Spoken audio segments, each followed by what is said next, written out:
Let's fucking go.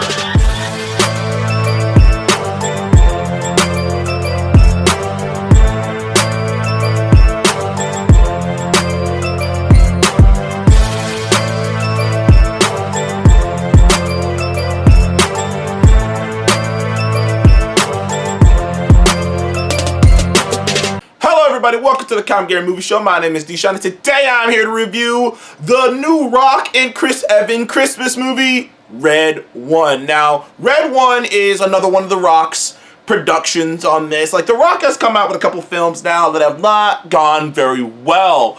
The last big movie the Rock was in was, Black Adam, and Black Adam didn't go well. The Rock really kind of needs a win right now. He's struggling hard outside of the WWE, which the final boss does, which he plays a new version of his character of The Rock, the final boss, and he's great in WWE. Outside of that, The Rock has kind of been struggling. Now The Rock is really on the comeback trail because he's got Moana 2 coming out, I think, later this year, so The Rock will be back as Maui in that. They got the live-action Moana coming out. Eventually, you think they're going to get around to doing the last Fast and Furious movie, and The Rock obviously has some things cooking, but like the star on The Rock has fallen down a bit. He isn't the franchise Viagra he used to be. And then you got like Chris Evans, who after his great, amazing stint as Captain America, has just gone out of his way to play as many scumbag characters as he can play. First he played Ransom in Knives Out. Then he played the main villain in The Gray Man. I mean, like, he's just been playing assholes. He's either been playing assholes or characters who are deeply, flawed characters are great, nobody wants, everyone wants flawed characters, but he plays characters that are, like, really flawed, or he's been playing, like, everyman characters. Like, Chris Evans' post-Captain America career has just been fascinating. He's just been in so many different things. But he hasn't had a Robert Downey Jr. moment, though. He hasn't had a movie like Oppenheimer. He hasn't been in a movie of that level of just, like, Oscar or anything. He's just kind of been just doing, Chris Evans has been just basically Carl Urbaning it in terms of just doing shit that he thinks is fun. I'm not saying he's not doing anything that he thinks is challenging, but like he's just doing shit he thinks is fun. And we get this Red One. So Red One is, from the get-go, they look like a terrible movie. I'm not gonna lie to you, it looked awful. The trailers weren't that great. The CGI from the trailers wasn't looking that good. The premise kind of looked stupid. The whole thing looked stupid. But I'm here to tell you, surprisingly, it's not a bad movie. Now, it's not a great movie by any stretch of the imagination. It's very so honestly, you know what I'm gonna do? I'm gonna do it kind of in reverse with this, because I really think that the positives of the movie kind of outweigh the negatives, but not by much. But I was surprised of how many positives there was in the movie. But I'm going to start with the negatives. First of all, right off the bat, the CGI is touch and go. Sometimes but the CGI to me sometimes it's so bad that it takes you out. But most of the time, it's just passable. It's not so good that you're like, man, that was amazing. But it's good. It's mid. The CGI is mid most of the time, bad some of the time. And that's the best I can say about the CGI in the movie. Sometimes it's decent, and most of the time, every once in a while it is not. So right off the bat, that is one of the big problems with the movie. Depending on how you feel about that, you may like it or not. And it kind of hurts a lot of the movie because the movie has actually pretty decent practical effects. But the CGI stuff kind of tends to ruin the movie. But other than that, then we probably have to get to the logical. This movie has a ton of plot holes. There is a ton of logical holes that if you just think about longer than 5 seconds, you just like, that doesn't make any sense. One of them was shown in the trailer, the whole altering the reality of a toy to make it real thing, and what can it do that to, and like, it's weird because you think it can't do it to organic. Because at first I was like, okay, I guess maybe you can't do it to organic materials. But then later on, he turns a chicken into a rubber chicken into an actual chicken. So then it just makes it confusing of like, what? Okay, I am so confused. So there are things like that in the movie that if you just think about longer than 5 seconds, it just won't make sense. The action sequences are not very good. There's some action sequences in the movie that are they're just kind of there. You know, like, there's nothing special about them. There's nothing memorable about them. They honestly, it just happens. Honestly, the action sequences are kind of the worst parts of this movie. Funny enough. Now, some of the set pieces are kind of look good, but the actual action sequences are just meh. What else can I say? The movie has good ideas that are half cooked.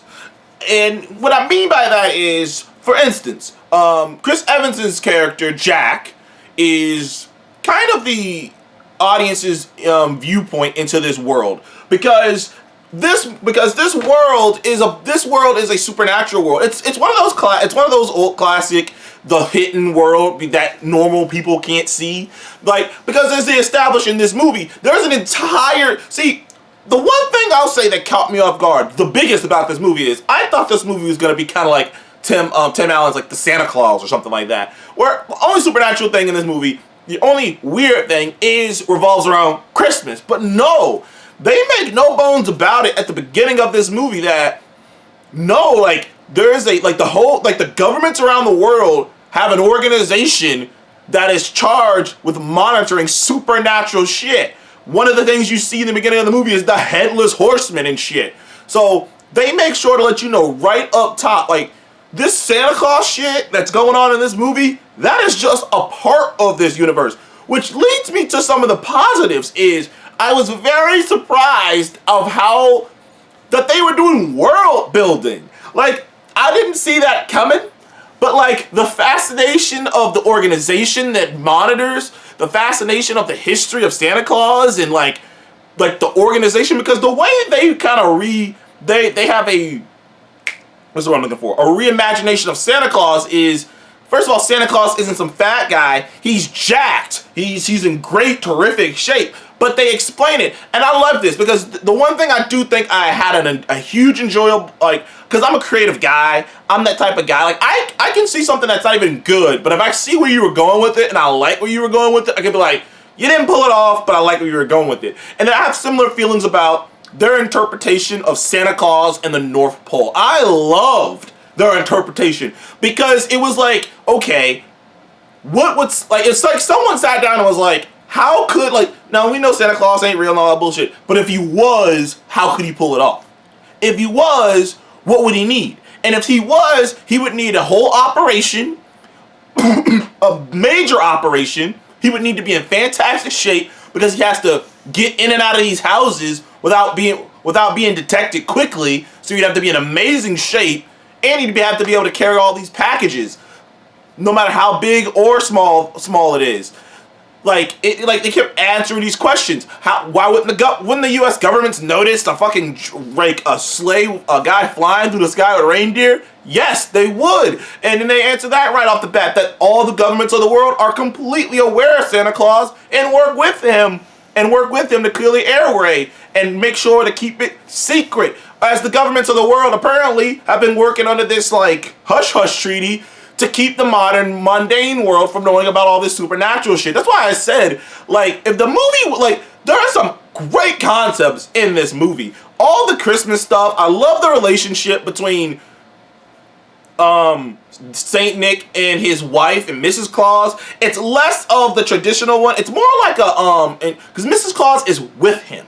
It's like they're working together. It's like they have a mom and pop. They have this sweet, you don't get to see them too much together, but the way they depict their relationship is that of a CEO and his wife, or the president and his first lady. That's kind of the way they depict his relationship because of how crazy it is. Also, the idea of the elves, this interesting concept of the elves not actually being elves, but in fact, they just have this crazy technology. They basically turn the North Pole into fucking Wakanda, and I'm not bullshitting.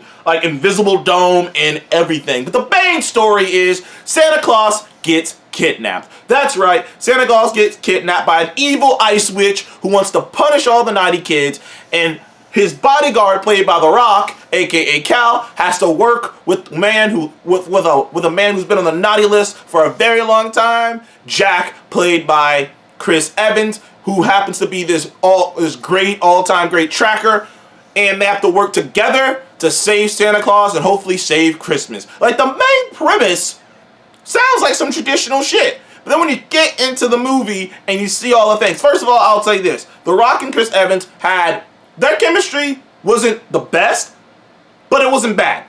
I actually think The Rock and J.K. Simmons, who plays Santa Claus, had amazing chemistry. That scene they have at the beginning of the movie when The Rock is talking to him and why he wants to quit, which is an old school thing, the day before you retire, some crazy shit goes down. That really kind of shows why you're that shows why you're still useful. That you think you're kind of over the hill and then some crazy shit go down, you pull through, and it's like, well, maybe I still got it. Maybe this retirement, maybe I was a little too hasty about that whole retirement thing. And same thing happens here. But they had a sweet and gentle scene at the beginning of the movie. But problem is that the reason The Rock wants to quit is because he's tired of Kyle wants to quit. He's tired of the adults. He says for the first time ever, there are more naughty people in the world than good people in the world. And he's like, I just don't have this Christmas spirit to do this shit anymore, basically. And he just doesn't see it. And Santa and Nick's trying to tell him, we do this because we know deep down there's a kid in every person, no matter how bad they are. There's an innocent kid deep down in them that maybe we can reach if we just give them a present. It's, kindness type deal. And he doesn't see it. And how it's supposed to work is that Jack's character, who kind of has been a Grinch, who's like, he's never trusted anyone. When his dad walked out on him, he's had this vibe. He's never wanted to trust anyone. And overall, he's just been kind of just a negative guy. And through the course of the movie, obviously, it's supposed to, how this is going to go. He's going to feel the Christmas spirit. He's going to make up with his son. All these things. And he will be also Cal watching his journey of recovery, of finding spirit and finding goodness in his heart, even though he once was a bad man, makes him understand that, this is what we do it for. The problem is they never give any of those things enough time to really cook. Like, they have some interest. I like the story they had for Cal and Chris Evans's character, Jack. Problem is, like I say, they don't have time to really let that cook. By the time things wrap up, it feels like they shouldn't be friends yet. It feels like they shouldn't be friends yet. It feels like not enough happened for Chris Evans' Jack to get to the point where he wants to change his life. And it feels like not enough happened for The Rock to be cool with Chris Evans' character. Like, it just feels like they kind of rushed through that because they just didn't have time to tell that story because they were doing all kinds of other shit. And really, honestly, they probably could have took out so many things in this movie and just focused on that. It probably would have turned out to be a much, much better movie. Because this movie is at its best when the characters are just talking. Weirdly enough. It's when the action stuff and the CGI stuff starts popping off that the movie just kind of degrades. But when their characters are just sitting there talking to one another, it's actually pretty fucking good. And I love the imagination behind the world. I love the creativity. J.K. Simmons is great as Santa Claus. And Chris Evans is fun as Jack. So overall, surprisingly enough, I would give Red 1, I'd give it a 6.5, maybe even a 7. I enjoyed myself by the time the movie wrapped up. By the time the movie wrapped up, I was thoroughly entertained by Chris Evans. Chris Evans. The Rock was decent. He wasn't mind-blowing. He wasn't the most charismatic guy on the screen, but he was decent. J.K. Simmons, when he's there, is very good. The villain is lame, so, I can't really give him too much for that. But I love the imaginations. Krampus was great. Krampus was hilarious. I love that character. So, in the end, I'm rocking a 6.5. It was a decent Christmas movie. It was a decent attempt. It had some great ideas in there. Anyways, thank you guys for joining the Comic Game Movie Show. Please leave a like and subscribe, and I'll see you guys on the next one. What did you think about Red 1? Comment below and let me know. Peace.